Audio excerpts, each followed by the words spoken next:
Bye. Good evening, everybody. Hello, Laura. How are you? I'm good. Good. Got John Friesenhunt on as well. Great. How are you, John? Doing good. Good. We'll get started in just a minute. It looks like we don't have anybody from the public on. However, we still go through the process. I think John and Patrick, we're going to start with your project first, and then we have a second project over off of Old San Antonio, and they'll be second in line this evening. We can drop off after we're done, right? Yes, sir. So we'll wait just a second. I don't know, Sarah, we didn't get a whole lot of feedback from folks, right? With regard to the sign, any signs or anything. Usually they'll call us on the signs. I can't hear you. There you go. No, not yet. The mailing is going to go out this Friday. So the only thing they had out right now was the sign. So hopefully we have. We did our usual texts, though. Okay. Yep. So what we do is we text everybody in the area, and then we do the official mailings and so forth with public hearings. Okay. So that's what she's referring to, hasn't gone out yet. So this could be a quick one for you. Unanimous approval, Laura. Well, what we do, because we record it, it'll be open. They can watch it after the fact. So we'll kind of still go through the process of explaining the project, why we're doing what we're doing, what's going on. Okay. And then that way, if people want to watch it, they can. Got it. But it is 2 minutes after, so I think we'll get started. Give me 1 second. I'm sorry. Let Sarah, me do you open want to this. get started? Yes, let me open this screen to share.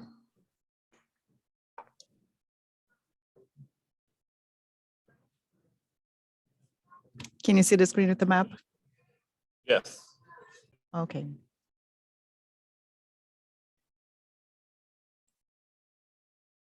Okay, so this is the bond meeting for the property located at 502 South School Street. Currently, the property is on C1, and the request is to have it zoned as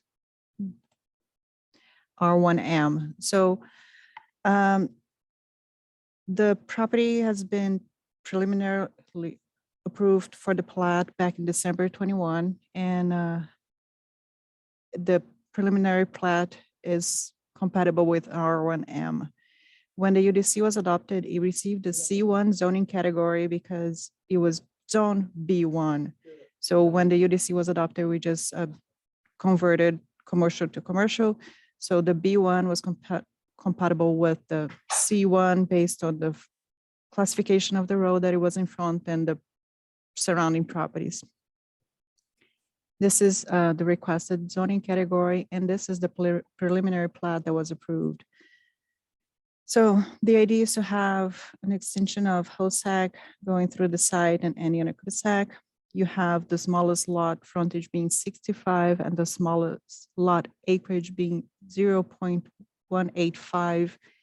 And that all matches with that R1M. Patrick, do you have more things?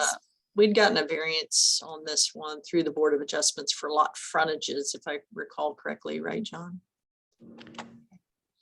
Well, it had But to do with lot sizes in the old zoning table. Right, right. So all of that's already been approved, and we're between preliminary and final plat stage right now. It's really just making the zoning match what is being proposed for the site. So we're going from commercial zoning to residential zoning. Yes, the single family residential zoning is allowed on a C1, but it's easier for the neighbors or whoever's purchasing the property to be sure it's going to be residential over there and not have that Sure. conflict of use. Right, no commercial uses would be allowed in here. So it's just making sure that everything complies. Ultimately, it'll be cleaner overall to just have the residential zoning on this. Accessory dwellings are impacted. I mean, all of those types of things when you're talking commercial zoning versus residential zoning. So this is a much cleaner way to proceed. I do not see anybody online to ask any questions. So I think we're probably, unless Patrick or John, did y'all want to speak to this at all? Well, I was prepared to make a little presentation, but you kind of covered everything. John, is there anything you wanted to say? I don't You're think, welcome to still do it, like I said. So Planning and Zoning Commission may view this, council may view this, because the zoning will go to them. So it might be helpful, Patrick, if we've got something to present, go ahead and do it, and somebody may watch it later. okay, well, let me just add a couple of things in. You bet. So the variance you were referring to was not a variance to create any smaller lots or narrower lots. It was Mhm. actually, we were told that 5 of our lots were too big, which I still disagree with, but that's As already far as passed. square We- footage wise, yes, right, Correct, because we had 5 lots that were over a quarter acre. right. And the P and Z actually requested at the preliminary hearing on the hearing on the preliminary plat that we rezone the property. So that is part of why we're here too. Okay. Thank you for that. Patrick, did you want to? No, that's about it. I mean, just 12 lots will be a nice cul-de-sac into the street. It's a beautiful property. Beezer Homes, the old Imagine Homes is now Beezer Homes. Anything else, John? That should cover it. Great. Thank you guys so much. We appreciate your time. If you want to go ahead and drop off, you're welcome to. Thank you. Thank you. Thanks. Thank you, Sarah. So on to the next project off of Old San Antonio Road, 116 Old San Antonio, correct, Sarah? Yes, let me just fix here and I'll share the other one.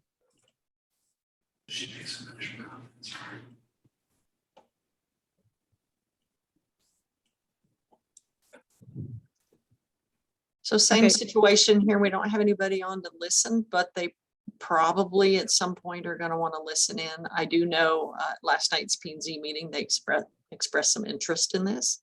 So let's go ahead and handle it as though we have some folks that are going to ask some questions. And that way, anybody listening later will be able to hear the presentation.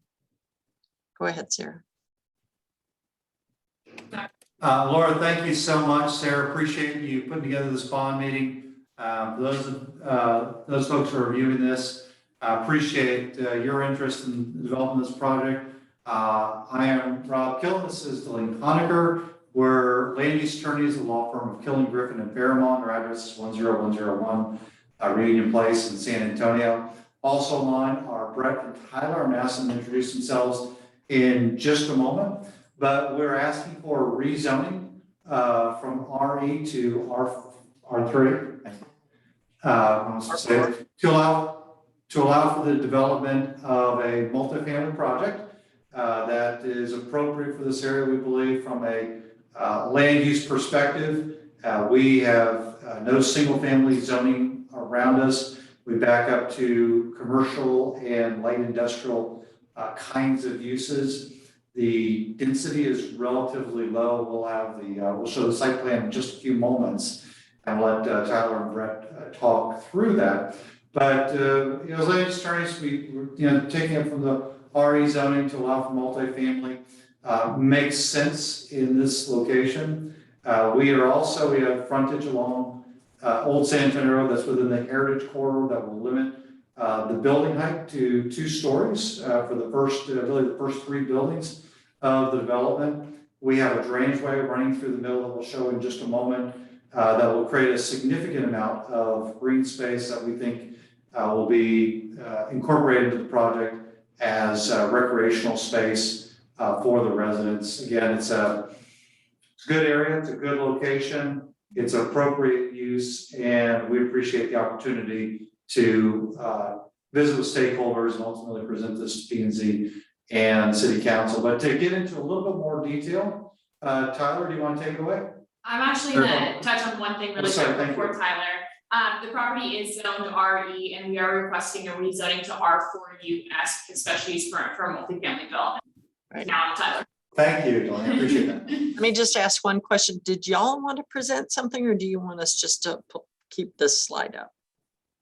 I mean, I was I think it's just just honestly this going to slide. show Yeah, I was just That's gonna it. show the site plan and talk through it Okay. a little bit. Then So I we'll think just this speak is from this. fine. Tyler, go ahead. Thank you guys for the intros there, Rob and Laura. I'm Tyler Brady. I'm with C1 Development. We're based out of Austin, Texas, multifamily workforce housing development company. And we are under contract to purchase this site at 116 Old San Antonio Road. Like we've mentioned, it does require a rezone, which is why we're here for this bond meeting, and we'll ultimately be in front of P&Z and City Council. Delaney mentioned, I think Rob mentioned there is a heritage overlay district at the first 350 feet of the site, which we're taking into account in our design and planning. Basically limits us to 30 feet in height, which kind of equates to 2 stories on those front 3 buildings, which are the first 2 residential buildings, as well as the clubhouse. Other nuances inside that Rob mentioned are this drainage protection zone that runs through it. We're abiding by city code and staying out of it as far as vertical improvements go, and just limiting ourselves to 1 crossing with a bridge system. Again, all of that will comply with the city code as far as that drainage protection zone goes. And that's pretty much it. Right now, we're planning 300 units. I think we're requesting up to 315 units in our zoning application. And it'll be 3-story Class A surface park product. All the parking is self-contained within the site. There'll be no parking on the street or otherwise. We are going through the city traffic and engineering departments as well to comply with all the traffic ordinances, decel lanes, turn lanes, etc. And that's pretty much it. I mean, I'm happy to answer. Obviously, there's not many questions, maybe, on the site, but if there are any, I can answer any of them. I will say that as part of the rezoning, and Sarah, correct me if I'm wrong, but that they will also require a special use permit, which is essentially a site permit. So we'll see this a couple of times. Those requests can run simultaneously, but the rezoning is the underlying zoning. And then the special use permit is, will identify the site plan where the buildings will lie.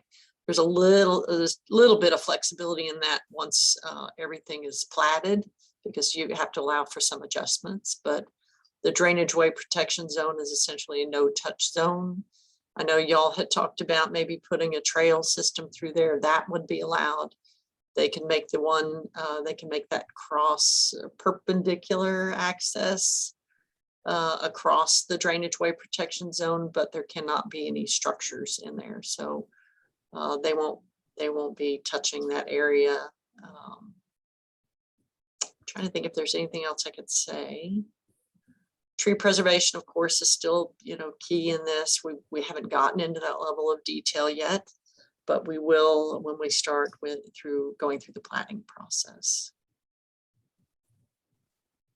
Sarah, am I missing anything? No, I think you covered it. It's on that aspect, it's a pretty straightforward process. There are R4U SUP, as Elaine was mentioning, it needs to be an R4U with the SUP because of the overlay district. The number of units, I believe, Maximum 18. Yes, so the overlay district, even with an SUP, allows for 18 units per acre. I don't know exactly how you guys are on that one, but I would double check. It will be possibly something that P&Z will ask. We had a different project significantly north of this one in Old San Antonio that it was an issue on the 18 units per acre. But no, I think it's a good starting point and see what the community has to say about this one. Right. So I don't see anybody online still. I think if people watch this and we begin to get some feedback, we'll make sure that you guys get that as well, so that you can address it prior to the P&Z meeting. And that is July the 11th, Sarah? So no, they said that they don't want to go to the July meeting. It was, Wait a little bit. we're going to go to the August meeting. So the meeting is Okay. going to be August 1st. It's the first Monday of August. Yeah, so we just had our scope meeting with traffic today. I heard back from our engineer. So we plan to submit our zoning package on July 5th, which will put us on the August 1st P&Z meeting if That's good. It'll give us Awesome. time to address any comments, any issues that somebody may have. We're still looking, we're still looking at some specific site design. So that actually that'll be helpful. You can work out everything and then give a more detailed site in August. So I think that's a great approach. Okay. As you guys know, this meeting particularly is not mandatory. We just recommend it's kind of a good idea when you have the community interacting with you. And if you guys want to, you can do it again to see if there's more people showing up and are discussing it. Because for the August P&Z meeting, there's going to be another bond meeting on July 19th. Just keep it on your calendar. If you feel like you want to participate in it, you can just let us know and we can add this to the agenda. Great. Let me suggest this. If we start to hear feedback from folks who weren't able to participate tonight, then we do participate in that next bond meeting. If we don't hear any feedback, if no one does obviously care, but if no one feels like they need additional information outside what they hear by watching this or any information we can provide outside of the bond, what we prefer to do is not clutter up your bond agenda if we don't need to. Yeah, and if you guys hear any feedback, we can definitely address it one-on-one with those individuals as well. So that if it's only a handful of people, we can kind of take it to the side and not clutter the bond meeting with. Great. We'll keep that in mind, let you know if we hear anything, and then we can make that decision. Sounds great. We appreciate we you're working after hours, Laura and Sarah. You probably want to go home and have dinner too. So See your families. see your families. That's right. They probably want to see you. So we appreciate your time tonight. You bet. Thank you all so much. Thank you, guys. Thank you. Bye-bye. Bye.